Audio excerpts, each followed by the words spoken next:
Sir, thank you so much for joining me. Thank you so much for joining me. And a very interesting topic today, sir. Sir, let's get directly into the question as we always do. Why does India need Afghanistan, sir? Thank you. Always a pleasure to be with you and through you with the tens of thousands and more of those who view this channel in India and across the globe. Now, coming to the question, it's not a question of whether India needs Afghanistan. India, if it wants to be, what shall I say, if it wants to take care of its economic and diplomatic interests, and if India wants to be true to its values, then India needs to have good relations with all its neighbors, and that includes Afghanistan, though there is no land border between the two countries. But as we all know, between India and Afghanistan, there is a long story of cultural relations and even political relations. Look at the Magadha Empire. It was there. And so it is necessary for India to have good relations with all its neighbors in South Asia, and that includes Afghanistan. Correct, sir. Absolutely. There was a specific reason why I started this program with the question that why do we need Afghanistan? Because, sir, now Afghanistan equals to Afghanistan equals to Taliban, and we were very vociferous right from 1996 when they took over for the first time. That is Taliban 1.0. We were very vociferous. We said, we are not going to deal with them and so on and so forth. So is Afghanistan and Taliban so important now that we have to kind of, overlook our principles and whatever we said before and be friends with them? Yeah, thank you. You mentioned our principles. Now, what are our principles? You see, India has followed till recently a policy of recognizing the country, not the regime. Let me explain. In 1979, when Shah Shah fell, I was first secretary in Iran. And we did not recommend to MEA, let us recognize the Khomeini regime. No. We said, let us engage with them. Let us continue our engagement with Iran. It doesn't matter who is in power. Diplomacy means being engaged with those who are in power. It's not a question of approving all that they do. So we continued with that. And it is my view that, there is no need to confuse between or conflate between Taliban and Afghanistan. Who is in power in Afghanistan now? Well, people who are described as Taliban. Okay? Then engage with them. That is the first principle of diplomacy. And it is my view that in 2021 August, when the American-supported regime fell because of President Biden's rather disastrous manner of exiting from Afghanistan, we initially closed down our embassy for security reasons. That, of course, is a correct decision. If the embassy is not secure, there is no point in keeping an embassy there. But that was August 2021. But in June 2022, we reopened the embassy and called it a technical mission. Now, meanwhile, China and Russia were doing business with Afghanistan. Okay? So my view is that if the security situation had improved by June 2022, we should have sent back our full embassy. That is the correct thing to do. And another thing is that, in India, we have a bad habit of carrying too much of historical baggage. Oh, the Taliban. What about the, hijacking of that aircraft? Well, something which happened in the last millennium. So that is not the approach. Approach should be to deal with those who are in power. And as I said earlier, it doesn't mean approving all that they do. For example, I had written that when the Taliban took over, and they were in Afghanistan was in serious difficulties, shortage of food, shortage of medicine, shortage of foreign exchange, and this and that. I had said that India should publicly announce that the Indira Gandhi Hospital for Children, which was not being run properly because there was shortage of everything. We should have said we are prepared to revamp it, meaning we shall send doctors and medicines from India and equipment if necessary, provided that the Afghan women who will be employed by us should not have any restrictions on how they dress and on their movement. If the authorities in Afghanistan are prepared to agree to that, we shall certainly revamp the hospital. Now, that would have put them on the spot, but we didn't do that.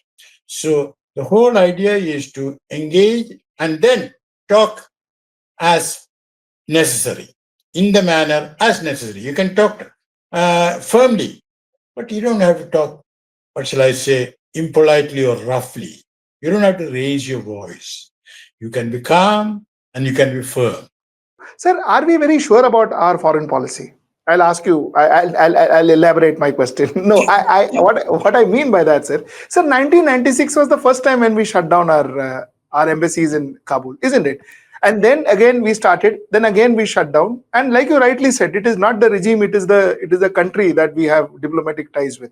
But then we kind of dilly-dallied in our policy, because here it was purely because of the regime. It was purely because of the Taliban.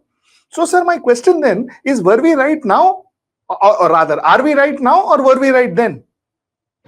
My answer is that we are right now and that we have corrected an error which we made earlier. And now this correction has taken place in a certain context. And the context is that India-Pakistan relations are worsening. Pakistan-America relations are improving. Pakistan-China relations are getting stronger and stronger. And as I said earlier, both China and Pakistan are engaged in Afghanistan in a big way. And India, that invested in Afghanistan to the tune of $3 billion before 2021, which built the parliament building and the big dam and much more. So India has invested correctly, and I think it is necessary for India to be engaged. And we are absolutely right in what we are doing. And then, of course, there was this technical debate in Delhi whether we are recognizing them or not. Well, that is a debate which is neither here nor there. If their foreign minister comes and meets with our foreign minister, and if they are going to send resident diplomats, and we are also going to send resident diplomats, the question whether we are formally recognized or them or not, it is just beside the point. Question: what exactly is Taliban, sir? So many things spoken about them, so many stories about them. What exactly is Taliban? Well, Taliban started as sort of an NGO, that is, which assists those who are in need of assistance. But then it started a militant wing. And then it started a political wing. So Taliban is composed of three things: NGO, a militant wing, and a political wing. And just because the West has declared them as terrorists, you don't have to sort of, stop understanding what is happening. The West can call them terrorists, but the fact of the matter is they are in power. And therefore, it is important. And of course, Taliban, I believe it means, those are disciples, the students, and all that.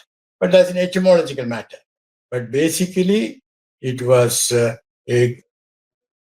and it was an association of those who believed in Islam in a very fundamentalistic fashion. You know what I mean? That Islam gives solution to all the problems. No, I don't agree with that. And as I said earlier, the way they are treating women is absolutely ridiculous and not at all acceptable. But then my view is that engage with them and tell them that. You see, talk to them, point out where they are wrong, but do it in a diplomatic way, which is persuasive. You said that West called Taliban terrorists, so the whole world is calling them terrorists now. Sir, in that case, then what is the difference between Taliban and North Korea? Why are we not engaging with them then? Yeah. It's like this. Uh, are you sure that we don't have any relation with North Korea? No, I don't know, sir. You would know it. So No, maybe. no, we have relations with North Korea and South Korea. Only thing Okay. is that as a matter of fact, we send rather junior diplomats there because seniors don't want to go there and all that. No, we have relations, but you opened up an important question. That is, we all speak of terrorism, and the best definition of terrorism which I have come across was given by Netanyahu, Benjamin Netanyahu, not after he became prime minister, but much before that. He said terrorism is the use of violence to maim, murder, or threaten innocent people for gaining for political gains. I consider this an excellent definition. Now, the beauty of this definition is that if you apply it impartially, it follows that the state of Israel has been conducting terrorism. Because as you know, in the name of killing Hamas, they have killed 20,000 children. Now, children cannot be Hamas militants. Correct. So there is a difference we should make between state terrorism and non-state terrorism. And I'm afraid state terrorism is much worse than non-state terrorism. And in the case of Taliban, they got a mix. Initially it was non-state terrorism, but then they took over the state power. And by denying rights to women and all that, they are still practicing a species of terrorism. But my idea is that they should be reformed. It's easy to condemn them and say, we don't want to do anything with you. No, that is not the right attitude. The right attitude is to engage with them and see how best we can make them change their wrong behavior.